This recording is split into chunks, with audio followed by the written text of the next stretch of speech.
जय हिंद दोस्तों, स्वागत है आप सभी का आपके अपने चैनल पर। हम लोग यूपी स्पेशल की कक्षाएं कर रहे थे। यूपी स्पेशल पीवाईक्यू जो है ना, वहां से क्वेश्चन कई बनते हैं और पीवाईक्यूज के साथ साथ हम उसका एक्सप्लेनेशन भी देख रहे हैं, जहां से प्रश्न बहुत अधिक संख्या में बनते हैं। और आपका एक तो टेस्ट हो जाएगा इससे, दूसरा आपका रिवीजन हो जाएगा, ठीक है, और तीसरी आपकी प्रैक्टिस भी हो जाएगी। ये तीनों काम आपके इस सीरीज से हो जाएंगे। यूपी स्पेशल के साथ साथ कंप्यूटर की भी क्लासेस चल रही हैं, आप उसका कंप्यूटर का भी लाभ उठा सकते हो। जीएस की क्लासेस भी चल रही हैं, जिसमें हिस्ट्री, पॉलिटी, क्योंकि देखो पीवाईक्यू जो भी हैं, चाहे वह पीसीएस के हों, चाहे आरओ एआरओ के हों, और चाहे आपके यूपी ट्रिपल एससी के हों, ये तीनों में लगभग एक ही जैसा कंटेंट आ रहा है, ठीक है। किसी में 2 स्टेटमेंट पूछे जाते हैं, किसी में 1 लाइनर पूछ लिया जाता है। तो आपको ये सभी पीवाईक्यूज कर लेने चाहिए, जिससे कि बहुत ज्यादा आपको लाभ मिले। तो आप जाकर के प्लेलिस्ट अपनी सेव करिए, चाहे वह हिस्ट्री की हो, पॉलिटी की हो या कंप्यूटर की हो। हम बढ़ते हैं आगे। ये सब हम लोगों ने कर लिए हैं, बढ़िया से आप देख रहे हैं, विस्तार से पढ़ रहे हैं, और आपको यहाँ से फायदा तो होगा ही होगा। 25 क्वेश्चन कर लिए थे, और आपसे पूछा था 25वें का आंसर आपको कमेंट सेक्शन में बताना था। हम इसको देख लेते हैं। उत्तर प्रदेश में फतेहपुर सीकरी शहर की स्थापना का श्रेय किस मुगल सम्राट को दिया जाता है? तो अकबर के नाम फतेहपुर सीकरी को दर्ज कर दीजिए। जहां भी फतेहपुर सीकरी की बात आएगी, आपको अकबर याद आ जाना चाहिए, ठीक है। फतेहपुर सीकरी शहर की स्थापना अकबर ने 1571 में कराई थी। अब देखो क्वेश्चन तो एक ही है कि किसने स्थापना की, लेकिन अब स्टेटमेंट आप पढ़ेंगे तो बहुत ज्यादा चीजें कवर हो जाएंगी। जैसे 1571 में ये नया स्टेटमेंट आपका बन सकता है। फतेहपुर सीकरी वर्तमान में क्या है, तो आगरा जिले में एक नगर पालिका बोर्ड है, यानी कि एक सिटी है, शहर है, ठीक है। इस समय एक शहर है। यह शहर अकबर के शासनकाल में 71 से 85 तक राजधानी भी रहा है। अब क्वेश्चन आंसर सिर्फ हम नहीं कर रहे हैं, क्वेश्चन के साथ उसका एक्सप्लेनेशन भी देख रहे हैं, जिससे कि आपका रिवीजन भी हो रहा है। तो ये 3 फैक्ट बहुत इंपॉर्टेंट है। फतेहपुर सीकरी अकबर ने स्थापना कराई, 1571 याद रखना, क्वेश्चन यहाँ से बन सकता है, और 71 से 85 तक ये उसकी राजधानी रही। क्वेश्चन नंबर 26, निम्न में से सूरसेन महाजनपद की राजधानी कौन सी थी? तो ये इस बार भी क्वेश्चन पूछा गया है आपका लेखपाल में, ठीक है। 16 महाजनपद में से 8 महाजनपद यूपी में है, और 8 महाजनपद के बारे में क्वेश्चन पूछे जाते हैं। तो आइए देख लेते हैं। सूरसेन मथुरा है उनकी राजधानी, इसमें और भी राजधानी है, वह भी देख लेते हैं। सूरसेन मथुरा, ठीक है। वज्जी वैशाली, वज्जी को तो आप वा से याद कर सकते हो, वा से वज्जी और वा से वैशाली, वा से वज्जी और वा से वैशाली, ठीक है। अंग चंपा कैसे याद कर सकते हो? चंपा के फूल वाला साबुन लगाकर अंग अंग महकने लगा। चंपा के फूल वाला साबुन लगाकर अंग अंग महकने लगा। आप कैसे भी याद करिए, लेकिन आपको याद हो जाना चाहिए। तो चंपा का फूल अंग अंग महका देता है, ऐसे याद कर लो। चंपा अंग, और वैशाली और वज्जी वावा से याद कर लो। काशी वाराणसी तो आपको याद रहती ही है, ठीक है।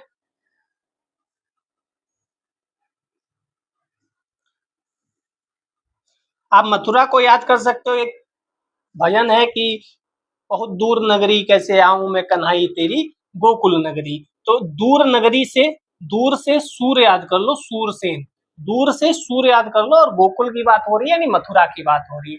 दूर नगरी बड़ी दूर नगरी, कैसे आऊं मैं कन्हई तेरी गोकुल नगरी। तो मैं तो ऐसे याद कर लेता हूँ। अब ये ट्रिक अगर याद हो गई आपको, तो आपको एग्जाम में क्लिक जरूर हो जाएगा कि मथुरा, अच्छा वो भजन बताया था, दूर नगरी यानी सूर, दूर सूर, दूर सूर, ठीक है। या तो आप याद कर लो सूरदास जो है वह कृष्ण भक्त हैं, ठीक है। तो सूरदास का सूर निकाल लो, सूर से मथुरा, कृष्ण मथुरा। आप जैसे भी याद करना चाहें, लेकिन ट्रिक होती है तो चीजें क्लिक हो जाती हैं, वरना इतनी चीजें याद नहीं रहती। 27 नंबर प्रश्न, प्राचीन कौशल साम्राज्य की राजधानी बौद्धों के लिए पवित्र है, क्योंकि यहीं पर बुद्ध ने अपने सबसे महान चमत्कार किए थे, जिसमें उनकी कई छवियों का निर्माण भी शामिल था। श्रावस्ती, कुशीनगर, संकिसा, सारनाथ। अब देखो आप थोड़ा सा दिमाग लगाएं, कौशल की बात हो रही, कौशल मतलब अयोध्या के आसपास की कहानी। तभी मैं कहता हूँ मैप अगर याद होगा तो चीजें ज्यादा इजी हो जाएंगी। तो अयोध्या के आसपास में आपको एक चीज दिखती है, वह है श्रावस्ती। और यूपी स्पेशल में आप जानते हैं श्रावस्ती, लखीमपुर, बहराइच, बलरामपुर, महाराजनगर, ये सब नेपाल से टच करते हुए जिले हैं। और श्रावस्ती के बारे में जनगणना से रिलेटेड भी चीजें हैं। श्रावस्ती में सबसे कम साक्षरता है क्या? साक्षरता का जो फैक्ट है वो आप बताइएगा कमेंट सेक्शन में श्रावस्ती से रिलेटेड। प्राचीन कौशल महाजनपद की राजधानी श्रावस्ती थी। यह बौद्ध धर्म का भी एक पवित्र स्थल है। बुद्ध ने अपने जीवन का अधिकांश समय श्रावस्ती में बिताया और यहीं पर उन्होंने अपने जीवन के कई महान चमत्कार किए। तो ये क्वेश्चन भी बनता है कि अधिकांश समय बुद्ध ने कहाँ बिताया, तो वह श्रावस्ती ही था। ठीक है, श्रावस्ती ही था जहां बुद्ध ने सबसे ज्यादा समय बिताया। और विडंबना देखिए कि श्रावस्ती में साक्षरता दर अच्छी नहीं है, जबकि यहाँ तो साक्षरता बहुत अच्छी होनी चाहिए क्योंकि बुद्ध ने सबसे ज्यादा समय यहाँ बिताया। 28 नंबर प्रश्न, आपको याद करने के लिए कुछ ना कुछ क्लिक करना पड़ता है, ट्रिक लगानी पड़ती है, लिंक करनी पड़ती है चीजें। ठीक है, निम्नलिखित में से कौन सा स्थान उत्तरी कौशल जनपद की राजधानी है? तो अभी देख कर आए थे श्रावस्ती ही उत्तरी कौशल की राजधानी है। तो कौशल जो है वह दो पार्ट में था, एक उत्तरी और एक दक्षिणी। तो उत्तरी में कौन है? हमारा श्रावस्ती है। दक्षिणी में कौन है? तो अयोध्या वाला जो रीजन है। कौशल महाजनपद, उत्तरी कौशल जनपद की राजधानी श्रावस्ती और दक्षिणी कौशल महाजनपद की राजधानी अयोध्या यानी साकेत। साकेत याद रखना, साकेत, श्रावस्ती, उत्तरी दक्षिणी। ठीक है, प्रसिद्ध राजा प्रसेनजीत यहाँ का राजा था। महात्मा बुद्ध ने सर्वाधिक वर्षा काल श्रावस्ती में बिताया। ये तो हम पहले ही देख चुके हैं, सर्वाधिक वर्षा काल आए, सर्वाधिक समय आए। ठीक है, सर्वाधिक चमत्कार शब्द यूज किया जाए। 29 नंबर प्रश्न, वर्ष 1909 में आगरा में आयोजित उत्तर प्रदेश कांग्रेस के सामाजिक सम्मेलन की अध्यक्षता किसने की थी? ये हाल फिलहाल में भी शायद क्वेश्चन आया हुआ है। तो उत्तर प्रदेश में कांग्रेस के कितने अधिवेशन हुए, उन सब के बारे में आपको पता होना चाहिए। तो यहाँ रोमेश चंद दत्त थे, लाला लाजपत राय थे, जवाहरलाल नेहरू थे या मोतीलाल नेहरू थे उत्तर प्रदेश में? ये आंसर सही होगा, रोमेश चंद्र की मोतीलाल नेहरू। तो ये मोतीलाल नेहरू इसमें सही आंसर होगा। आप बताइए, जो लखनऊ पैक्ट हुआ था, लखनऊ पैक्ट जिसमें मुस्लिम लीग और कांग्रेस मर्ज हो गए थे, यानी साथ आ गए थे, मर्ज क्या ही होंगे, साथ आ गए थे, इसकी अध्यक्षता किसने की थी और इसका ईयर क्या था? ठीक है, और ये पैक्ट किन नेताओं के वजह से हुआ था? कौन से नेता आगे आए थे जिससे मुस्लिम लीग और कांग्रेस फिर से साथ में आ गए थे? ये तीन आंसर दीजिएगा कमेंट सेक्शन में। तो 1909 आगरा कांग्रेस अधिवेशन, अध्यक्षता मोतीलाल नेहरू। 30 नंबर प्रश्न, फतेहपुर सीकरी को फिर से आ गया। फतेहपुर सीकरी को पहले फतहाबाद के नाम से जाना जाता था। यहाँ फतेह का अर्थ जीत है। यह शब्द निम्नलिखित में से किस भाषा से लिया गया है? संस्कृत, फारसी, प्राकृत, उर्दू। तो ये फारसी भाषा का शब्द है। आइए पढ़ लेते हैं। उत्तर प्रदेश के आगरा से 30 किलोमीटर दूरी पर फतेहपुर सीकरी है। विजय का नगर भी कहा जाता है। इस नगर के नाम का प्रमुख शब्द फतह फारसी भाषा से उद्धृत है। अब रिपीट होगा क्वेश्चन तो आपका गलत नहीं होगा। ठीक है, अगर कुछ नए प्रश्न मिले तो आप ये मत सोचना मुझे नहीं आता, बल्कि ये सोचो कि एग्जाम से पहले ये फैक्ट आपको पता चल गया। अब ये गलत नहीं होना चाहिए। ठीक है, जिसका अर्थ होता है विजय। यहां तक मैं रिकॉल कर पा रहा हूं, अगर मैं गलत नहीं हूं, अगर कोई हो तो बताइएगा, कि हम लोग बोलते हैं वाहे गुरु जी का खालसा, वाहे गुरु जी की फतह। और फतेह यही वाला शब्द है क्या? तो फतेह का मतलब विजयी होता है। मुगल काल में बादशाह अकबर 1556 से 1605 में साम्राज्य की राजधानी आगरा से फतेहपुर सीकरी स्थानांतरित किए थे। कब? अभी पढ़कर आए थे 1571 से 1585। याद रहना चाहिए हर एक फैक्ट, क्योंकि एक एक नंबर पर मारामारी होती है। एक भी फैक्ट आपका गलत हुआ तो दिक्कत हो गई। यहाँ क्या क्या निर्मित है? तो जामा मस्जिद है, बुलंद दरवाजा है, पंचमहल है, इबादत खाना है, ये सब यहाँ निर्मित है। आगे बढ़ते हैं। 31 नंबर प्रश्न, उत्तर प्रदेश के किस शहर में ऐतिहासिक स्मारक जैसे बड़ा इमामबाड़ा, छोटा इमामबाड़ा स्थित है? बहुत आसान क्वेश्चन है, लखनऊ में है ये बड़ी परीक्षाओं में भी हाल फिलहाल में पूछा गया है। किसने बनवाया ये भी पूछा जाता है। तो बड़ा इमामबाड़ा, छोटा इमामबाड़ा लखनऊ में है, जिसे भूल भुलैया भी कहते हैं। बड़ा इमामबाड़ा आसफुद्दौला ने बनवाया था। इसमें आसिफी मस्जिद है, ठीक है, इसीलिए इसे आसिफी इमामबाड़ा भी बोलते हैं, जहाँ पर गैर मुस्लिमों का प्रवेश वर्जित है। ठीक है, आप ध्यान रखना, क्या हम पढ़ के आए थे पिछले क्वेश्चंस में कि बड़ा इमामबाड़ा अलग है और बड़ा इमामबाड़ा कॉम्प्लेक्स अलग है। कॉम्प्लेक्स आएगा तो उसका निर्माण किसने कराया, ये आप कमेंट सेक्शन में बताइएगा। ठीक है, बड़ा इमामबाड़ा सफुद्दौला ने बनवाया था, लेकिन बड़ा इमामबाड़ा कॉम्प्लेक्स पूछे तो उसका आंसर बदल जाएगा। हर चीज पे ध्यान रखिएगा। 32 नंबर प्रश्न, परमहंस योगानंद गिरी जिन्होंने पश्चिम को योग के ज्ञान से परिचित किया, उनका जन्म कहाँ हुआ था? तो किस व्यक्ति का जन्म कहाँ होता है, सॉरी कहाँ हुआ, ये बहुत पूछा जाता है। सिंपल सी बात है, प्रयागराज, वाराणसी, गोरखपुर। तो गोरखपुर में इनका जन्म हुआ था। अभी एक प्रश्न पूछा गया था रवि किशन के बारे में। रवि किशन जो गोरखपुर के सांसद हैं, उनके बारे में प्रश्न पूछा गया। ठीक है, बाकी अमीर खुसरो के बारे में पूछा ही जाता रहता है, तानसेन के बारे में पूछा जा सकता है। ठीक है, बहुत से लोग हैं जिनके बारे में प्रश्न पूछा जा सकता है। परमहंस श्री योगानंद गिरी मुकुंद लाल घोष का जन्म गोरखपुर उत्तर प्रदेश में हुआ। श्री योगानंद 20वीं सदी के एक प्रसिद्ध आध्यात्मिक गुरु, योगी तथा संत थे। उन्होंने पश्चिम में योग दर्शन की शिक्षाओं के प्रसार के साथ साथ अपने अनुयायियों को क्रिया योग उपदेश दिया, पूरे विश्व में प्रचार प्रसार किया। क्वेश्चन पलट के पूछ सकते हैं, क्या 4 ऑप्शन होंगे और उसमें से एक ऑप्शन इनका नाम होगा, और पूछेंगे कि उत्तर प्रदेश के गोरखपुर में जन्म लेने वाले प्रसिद्ध आध्यात्मिक गुरु, योगी, संत 20वीं सदी के जिन्होंने पश्चिम में योग दर्शन की शिक्षाओं का प्रसार किया, ये सब कहानी दे देंगे और आपसे इस ऑप्शन के बारे में पूछ लेंगे। ठीक है, 4 लोगों का नाम दे करके। अब ये हमारा इतिहास खत्म हो गया। अब हम पढ़ेंगे उत्तर प्रदेश की कला, संस्कृति एवं विरासत। 25 प्रश्न डेली हम लोग कर रहे हैं और उससे हम बढ़िया से तैयारी कर लेंगे। हाँ, आप 25 प्रश्न यूपी स्पेशल के कर रहे हैं, आप साथ में कंप्यूटर के भी प्रश्न कर रहे हैं, आप साथ में जीएस के भी प्रश्न कर रहे हैं, तो थोड़ा थोड़ा रोज रोज पढ़ते हुए हम कंप्लीट कर लेंगे। एक ही दिन 100 क्वेश्चन करा देंगे तो वो कंफ्यूज हो जाओगे, चीजें रिवाइज नहीं हो पाएंगी सही से। बाकी आप अपनी तैयारी भी कर सकते हो, रिवीजन वगैरह साथ में। अभी डीआई है, वह भी आपको पढ़ना है, हिंदी है, वह भी आपको पढ़ना है। बताइए तो हिंदी की भी क्लासेस शुरू कर दी जाए।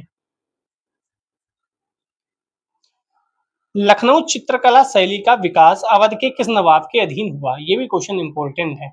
चित्रकला की बात हो रही है, सआदत अली खान, शुजाउद्दौला, आसफुद्दौला, वाजिद अली शाह या उपयुक्त में से कोई नहीं।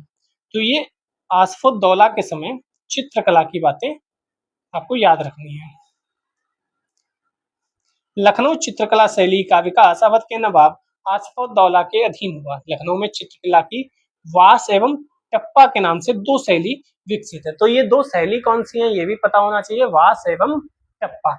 लखनऊ में चित्रकला शैली का विकास मुख्य रूप से अवध के नवाबों के संरक्षण और यूरोपीय प्रभाव के समय हुआ। तो इसमें कोई रटने वाली बात नहीं है, अवध के नवाब और यूरोपीय प्रभाव के संरक्षण में होगा ही, उसमें क्या ही दिक्कत है जब दोनों लोगों ने शासन किया। 34 उत्तर प्रदेश में स्थित भदोई निम्नलिखित में किस कला के लिए प्रसिद्ध है? तो ये बहुत बहुत बहुत repeat repeat repeat repeat repeat repeat repeat, जितना रिपीट बोलो उतना कम है। आपको भी पता होगा, भदोही कालीन निर्माण के लिए प्रसिद्ध है। भदोही कालीन निर्माण के लिए प्रसिद्ध है। कारपेट मैन्युफैक्चरिंग, भदोई को कालीन नगरी भी कहते हैं। भदोई कालीन नगरी भी कहते हैं। ठीक है, क्या कहते हैं? कालीन नगरी। हाथ से बुने हुए कालीन भदोही के लिए विश्व प्रसिद्ध हैं। विश्व प्रसिद्ध, ना कि भारत, विश्व प्रसिद्ध है। मुगल शासक अकबर के शासनकाल में 16वीं शताब्दी के अंत में मिर्जापुर भदोही क्षेत्र में कालीन बुनाई शुरू हुई। ठीक है, तो मेन है भदोही, लेकिन मिर्जापुर पास में है, तो मिर्जापुर में भी होता है कालीन निर्माण। लेकिन अगर आंसर भदोही दिया होगा तो आप भदोही को प्रायोरिटी ऑलवेज देंगे। चिकनकारी कहाँ की है? लखनऊ की है क्या?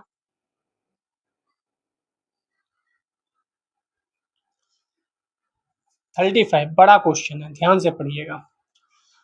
उत्तर प्रदेश के बहराइच जिले के बारे में निम्नलिखित कथनों पर विचार कीजिए। बहराइच जिला जो नेपाल से लगा हुआ जिला है, जिले में बने गेहूं के डंठल से बने हस्तशिल्प उत्पादों ने बहुत लोकप्रियता हासिल की है। बिल्कुल सही बात है, हमारा पड़ोसी है बहराइच। इस क्षेत्र के शिल्पकार अनोखी कलाकृतियां बनाते हैं। इनके चित्रों को आकार गेहूं के डंठल का उपयोग करके कपड़े के फ्रेम पर तैयार। अब देखो, ये गेहूं के डंठल अगर आपको पता है, सिर्फ इतना पता है, बहराइच गेहूं के डंठल से चीजें बनती हैं, तो ये दोनों आप स्टेटमेंट सही करोगे। दिखने में बहुत बड़ा है, लेकिन बहुत आसान क्वेश्चन है। ठीक है, सी, कथन ए और बी दोनों सही है। मैंने वही बोला कि यहाँ गेहूं के डंठल, यहाँ गेहूं के डंठल, आपको केवल फंसाया जा रहा है। इतने लंबे लंबे क्वेश्चन जब भी आप देखो तो समझो कि लंबे क्वेश्चन है, बड़े क्वेश्चन है, यानी कि इजी होगा। बड़े क्वेश्चन देखकर, लेंदी क्वेश्चन देखकर ये मत समझना कि टफ है, क्योंकि वो लंबे क्वेश्चन, लेंदी क्वेश्चन देकर आपको फंसाया ही जा रहा है कि आप फंसो यहाँ पर, आप घबराओ, आप थोड़ा सा परेशान हो, और परेशान होते हैं आप तो चीजें गलत कर रहे थे। समझ गए? तो बहराइच, बस इतना याद रखो, बहराइच गेहूं के डंठल से बने हस्तशिल्प उत्पाद। ठीक है,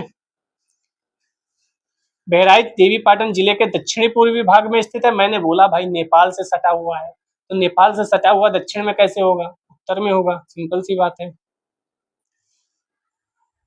बहराइच जिले में गेहूं के डंठल से हस्तशिल्प उत्पादों ने बहुत लोकप्रियता हासिल की। हस्तकला को बहराइच जिले की खास पहचान माना जाता है।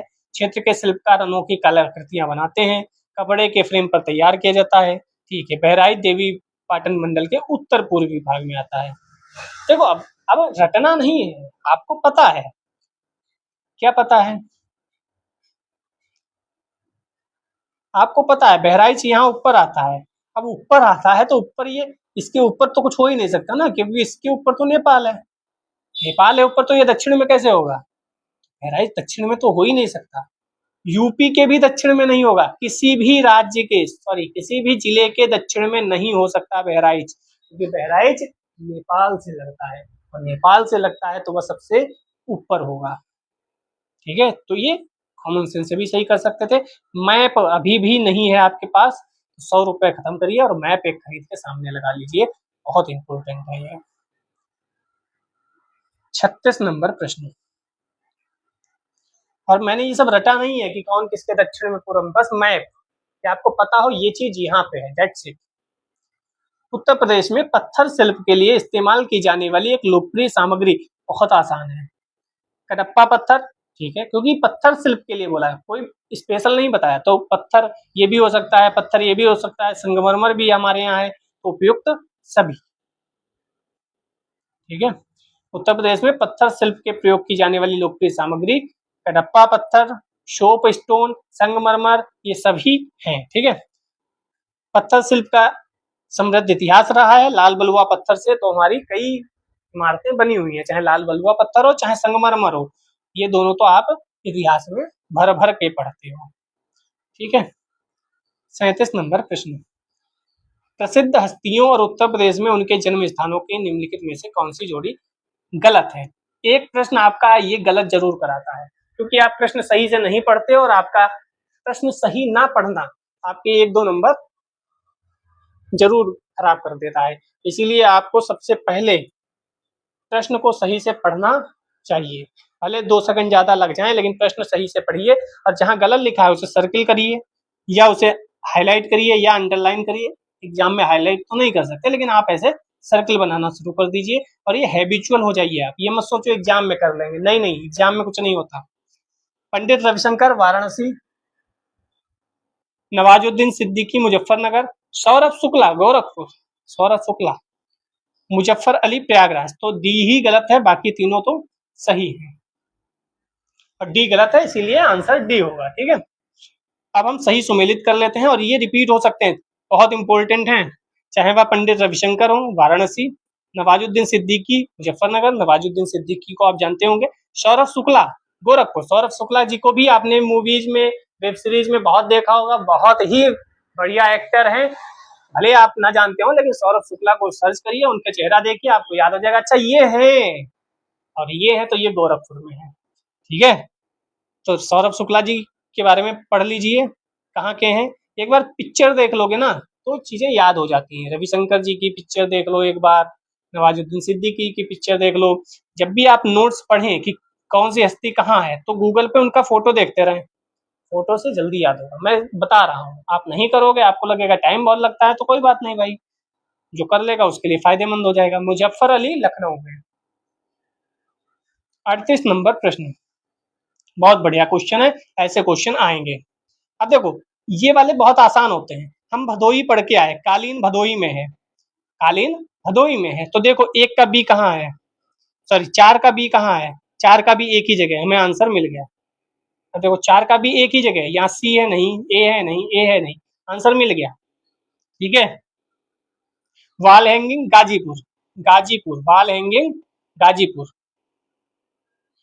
हस्तनिर्मित दरिया, दरिया दरिया दरिया दरी दरी मिर्जापुर। अब कालीन और दरिया में अंतर नहीं है, तो कालीन शब्द को अब भदोही लगाएंगे, अब दरिया भी वही होती है लगभग, तो मिर्जापुर लगाइए। कैंची तो याद ही होगा, कैंची मेरठ, बहुत ज्यादा पूछे जाने वाला, कैंची मेरठ। इस टाइप का क्वेश्चन गलत नहीं होना चाहिए, इसका दंड बहुत पूरा होता है। ठीक है, तो पालेंगे गाजीपुर नया है, बाकी तीनों तो पता होते हैं। 39 नंबर प्रश्न, आंसर लगा दिया डी। उत्तर प्रदेश राज्य में शहर पीतल के बर्तन, पीतल मुरादाबाद, पीतल मुरादाबाद, पीतल मुरादाबाद।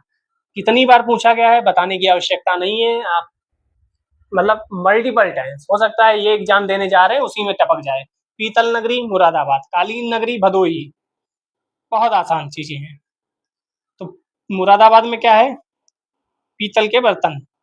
लोहे के बाट पूछा जाए तो सहारनपुर, सहारनपुर वही जो ऊपर है। मिट्टी के खिलौने आगरा, जरदोजी और चिकनकारी, चिकनकारी भी मैंने बताया था लखनऊ। ये चारों बहुत पूछे जाते हैं, चिकनकारी लखनऊ, लोहे के बाट सहारनपुर, मिट्टी के खिलौने आगरा और पीतल के बर्तन मुरादाबाद। 40 नंबर प्रश्न, फर्रुखाबाद कला का पर्याय बन गया है। फर्रुखाबाद में क्या होता है, तो हाथ की छपाई, हाथ छपाई।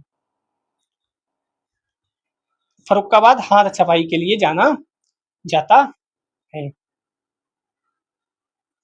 रक्त मुद्रण भारत का एक प्राचीन शिल्प है, इस कला के प्रमुख केंद्र उत्तर प्रदेश राज्य में लखनऊ, बनारस, पिलखुआ, फर्रुखाबाद है और इसमें फर्रुखाबाद सबसे ज्यादा पूछा जाता है। हालांकि पिलखुआ याद रखिएगा, पिलखुआ कई बार आपने एक बड़े कवि के मुंह से सुना होगा पिलखुआ शब्द।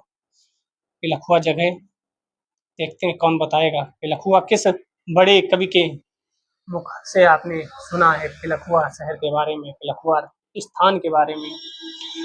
कौन सी कला मथुरा से स्टेंसिलिंग की पारंपरिक कला, सांझी कला, सांझी सांझी कला मथुरा, बहुत पूछा गया है सांझी कला। यहाँ भले आपको एक एक बार दिख रहा हो, लेकिन ये रिपीट हुए हैं कई बार। ठीक है, तो रिपीट वाले इसमें नहीं होंगे, तो ये मत सोचना ये कम से कम 10 बार पूछा गया होगा। तो सांझी कला मथुरा से स्टेंसिलिंग की पारंपरिक कला है, इसकी शुरुआत ब्रज में हुई, श्री कृष्ण की लीलाओं से जुड़ी है। ठीक है, तो सांझी कला मथुरा। 42 नंबर, ब्रोकेड की प्रसिद्ध कलाकृति है, ब्रोकेड वाराणसी की प्रसिद्ध कलाकृति है। ये नया क्वेश्चन आपके लिए हो सकता है, मैं कह सकता हूँ ये नया, बाकी अभी तक जितने पढ़े वो सब आपने पढ़े होंगे, रिपीट हुआ होगा। ब्रोकेड वाराणसी की प्रसिद्ध कलाकृति है, भारत में बनारसी ब्रोकेड फैब्रिक का महिलाओं के फैशन के लिए साड़ी, ड्रेस मटेरियल, दुपट्टे के रूप में बड़े पैमाने पर उपयोग होता है। अब तो आपको याद ही हो जाएगा भाई साहब, साड़ियां, साड़ी बनारस की, तो ब्रोकेड का क्या मतलब है, तो वह साड़ी से रिलेटेड है। ठीक है, फैब्रिक है एक टाइप का ब्रोकेड, फैब्रिक्स। ठीक है, और फैब्रिक्स है तो वाराणसी लगा दोगे अब तो याद हो जाएगा। 43, भोजन के समय खाद्य पदार्थों को सजाने की औपचारिक परंपरा निम्नलिखित में से कौन है? जरदोजी, चिकनकारी, दस्तरखानी, खरीजा। तो दस्तरखानी, दस्तरखानी जो है वो क्या है? भोजन के समय खाद्य पदार्थों को सजाने की औपचारिक परंपरा। ये नया क्वेश्चन आ गया होगा, शायद आपको ना पता हो, तो आप इसको याद कर ले, दोबारा आए तो गलत ना हो। 44, हिंदू पौराणिक कथाओं के अनुसार मेरठ नाम संभवतः माया राष्ट्र से लिया गया है, जो असुरों के वास्तुकार माया के देश का संदर्भित करता है। माया की बेटी मंदोदरी का विवाह रामायण के, भाई साहब ये सब क्यों लिखा? हमें सिंपल बता देते कि मंदोदरी का विवाह किससे हुआ है, हम कह देते रावण से हुआ है। इतनी गाथा लिखने की क्या जरूरत थी? लेकिन मेरठ अब रिलेशन बना लो मंदोदरी से, ये आपको रिलेशन याद रहना चाहिए कि मेरठ का संभवतः नाम माया राष्ट्र, मंदोदरी माँ माँ माँ, मेरठ माया राष्ट्र मंदोदरी, ठीक है, जो असुरों के वास्तुकार माया के देश के संदर्भित करते हैं। मेरठ माया राष्ट्र मंदोदरी, क्योंकि अगली बार हो सकता है ऐसा क्वेश्चन पूछ दिया जाए। मेरठ नाम संभवतः माया राष्ट्र से लिया गया है, असुरों के वास्तुकार है माया के देश को संदर्भित करता है। माया की बेटी थी मंदोदरी, उनका विवाह सिंपल सा बात है रावण से हुआ था, इसमें कोई दिक्कत नहीं है। तो हमारी ये हो गया। अब उत्तर प्रदेश की वास्तुकला देख लेते हैं। ये सब क्वेश्चन रिपीट हुए हैं, लेकिन रिपीट वाले यहाँ नहीं है, वरना समय खराब होता। ठीक है, आप कहेंगे तो रिपीट जो हुए हैं वो अलग से 1000, 2000, 5000 क्वेश्चन की सीरीज में अलग से करा दूंगा, लेकिन यहाँ वो वाले हैं जो इम्पोर्टेंट है। ठीक है, 45 नंबर प्रश्न, आगरा किले के बारे में निम्नलिखित में से कौन सा कथन सही है? अकबर ने इसका निर्माण शुरू करवाया, इसका निर्माण वास्तुकार अब्दुल खान की देखरेख में शुरू हुआ, यह यमुना नदी के तट पर स्थित है। तो कौन सा सही है?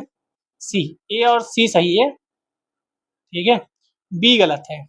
बी में क्या है? वास्तुकार अब्दुल खान नहीं थी, अकबर ने शुरू किया आगरा किला, ठीक है, यमुना नदी के तट पे है ही, उसमें कोई दिक्कत नहीं है।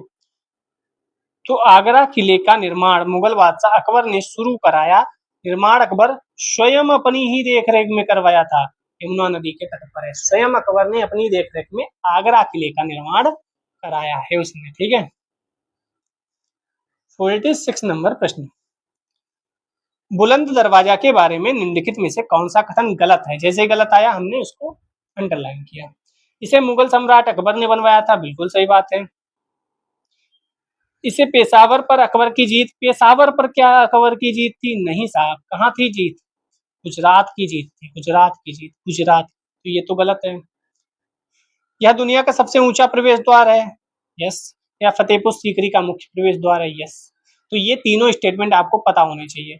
मुगल सम्राट अकबर ने बनवाया था बुलंद दरवाजा, यस। पेशावर पर नहीं, गुजरात की विजय, गुजरात की विजय थी। बहुत बार क्वेश्चन अलग से भी पूछा गया है, किसकी विजय थी? गुजरात। दुनिया का सबसे ऊंचा प्रवेश द्वार है, ऊंचा ऊंचा, ठीक है, फतेहपुर सीकरी का मुख्य प्रवेश द्वार है। तो गुजरात विजय, दुनिया का सबसे ऊंचा प्रवेश द्वार, फतेहपुर सीकरी का मुख्य प्रवेश द्वार। 47 नंबर प्रश्न, लखनऊ चारबाग रेलवे स्टेशन किस स्थापत्य शैली का उदाहरण है? तो न्यो क्लासिकल नहीं, इंडो सार्सेनिक, विक्टोरियन, गैथिक, आर्ट डेको, तो किसका उदाहरण होगा ये? बी, इंडो सार्सेनिक, चारबाग इंडो सार्सेनिक का उदाहरण है। क्वेश्चन पूछा जा सकता है फिर से, रेलवे स्टेशन इंडो सार्सेनिक स्थापत्य शैली का उदाहरण है। छत्रपति शिवाजी टर्मिनल जो है मुंबई का, वह विक्टोरियन गौथिक शैली में किया गया उसका निर्माण। तो छत्रपति शिवाजी टर्मिनल मुंबई वाला विक्टोरियन गौथिक शैली में, और Lucknow Charbagh railway station Indo saracenic, ठीक है, दोनों अलग से याद रखिएगा। 48 यूपी स्पेशल में यूपी वाला पूछा जाएगा ज्यादातर, ठीक है। प्रसिद्ध बरुआ सागर किया द्वारा बनाया गया था। Famous Barua Sagar fort was built by Shamsher Khan, Veer Singh, Gangadhar Rao, Udit Singh. तो उदित सिंह, राजा उदित सिंह थे। बरुआ सागर मेला भी सुना होगा जहां तक मुझे याद आ रहा है, अगर मैं गलत नहीं हूं तो। बरुआ सागर किला का निर्माण ओरछा के राजा उदित सिंह ने करवाया था। किला झांसी में स्थित है, ध्यान रखना। इसी स्थान पर राजा उदित सिंह ने बरुआ सागर ताल का निर्माण भी कराया था। झांसी शहर पहुज नदी एवं बेतवा नदी के मध्य स्थित है, ये नया स्टेटमेंट बन सकता है। स्थापना 1631 में ओरछा के शासक वीर सिंह बुंदेला ने की थी। झांसी की स्थापना आयुर्वेद महोत्सव का आयोजन झांसी में किया जाता है। तो झांसी के बारे में यहाँ काफी फैक्ट हैं। पहला फैक्ट, झांसी में बरुआ सागर किला स्थित है, जिसका निर्माण ओरछा के राजा उदय सिंह ने कराया। बरुआ सागर ताल भी स्थित है, और झांसी जो है वह पहुज नदी और बेतवा नदी के मध्य स्थित है। झांसी शहर शासक वीर सिंह बुंदेला ने स्थापित किया, और आयुर्वेद महोत्सव यहाँ मनाया जाता है। और मुझे लगता है बरुआ सागर मेला भी शायद याद हो मुझे, या मैं बरुआ सागर ताल से कंफ्यूज हो गया हूँ। आप कमेंट सेक्शन में बताइएगा बरुआ सागर मेला होता है या मैं बरुआ सागर ताल से ही कंफ्यूज हो गया था। 49, उत्तर प्रदेश में यूनेस्को विश्व धरोहर स्थलों की पहचान कीजिए। हार्म पर अंगूठा रखकर भूल मत जाया करिए आप लोग भी, और ये जो भी निकले हैं उनसे भी निवेदन है कि भाई साहब थोड़ा ध्यान रखिए कि मतलब अंगूठा रख दिया भूल गए कि हार्न कैसे बजाना है। हमारे यहाँ किसी को भी सिविक सेंस चल रहा है ना आजकल। खैर, उत्तर प्रदेश में यूनेस्को विश्व धरोहर स्थलों की पहचान कीजिए। वाराणसी रिवर फ्रंट, सारनाथ, काशी विश्वनाथ मंदिर और इलाहाबाद किला। इलाहाबाद किला किसने बनवाया था? अकबर ने बनवाया था। ठीक है, तो ये चारों यूनेस्को विश्व धरोहर स्थल में है? नहीं, इसका तो वो स्टार लगा हुआ है, यानी कि कुछ तो गड़बड़ है।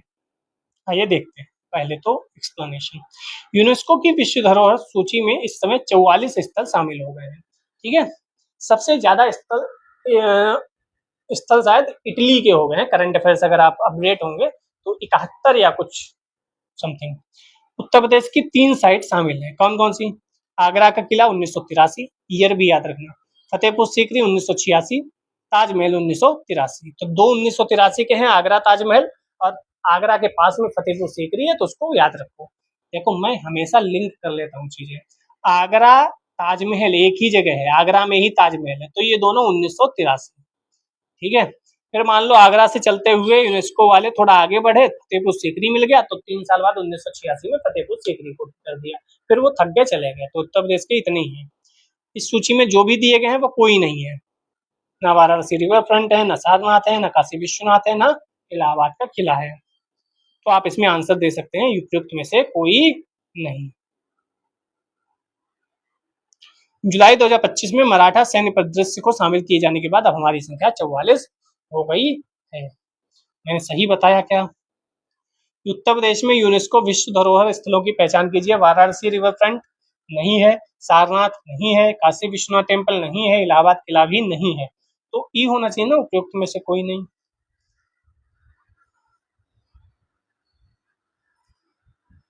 उत्तर प्रदेश में 3 साइट है विश्व धरोहर यूनेस्को विश्व धरोहर सूची में, आगरा, फतेहपुर सीकरी, ताजमहल। तो ई क्यों नहीं लगाया, स्टार क्यों लगाया यहाँ पर? इस प्रकार सूची में दिया गया कोई भी विकल्प सही नहीं है। क्या उसमें ई ना दिया हो सकता है ई ना दिया हो, ई इन्होंने बाद में लगा दिया हो, ऐसा भी हो सकता है। ठीक है, वर्तमान में हमारे यहाँ 44 है, याद रखना क्वेश्चन पूछा जा सकता है। 44 जुलाई 2025 तक हो सकता है करंट अफेयर्स में बढ़ गए हो, तो आप करंट अफेयर्स देख लीजिएगा। अभी तक तो नहीं बढ़े हैं जब मैं वीडियो बना रहा हूँ। ठीक है, 44 ही है। 50, निम्नलिखित में से कौन सा जोड़ा सही सुमेलित नहीं है? नहीं पे सर्किल करो।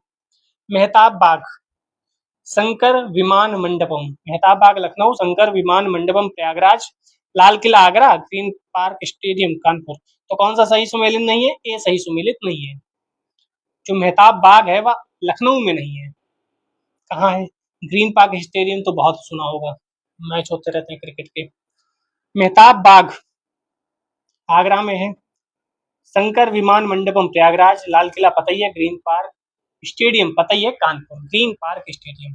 ठीक है, 51 नंबर प्रश्न, लखनऊ में स्थित रूमी दरवाजा की ऊंचाई कितनी है? ये आप कमेंट सेक्शन में बताइएगा।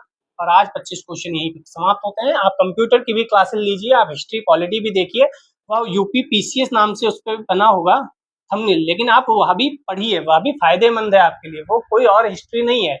उसमें भी वन लाइनर बहुत पूछे जाते हैं। ठीक है, 70% से ज्यादा मुझे वन लाइनर ही उसमें दिखते हैं। उसमें भी आपके यूपी ट्रिपल एससी के लिए बहुत ज्यादा फायदेमंद है चीजें। ठीक है, बाकी आप जो भी आपकी क्वेरी है वह कमेंट सेक्शन में बताइए, उसका बताया जाएगा। टेलीग्राम ज्वाइन नहीं कर लेंगे, जय हिंद, जय भारत।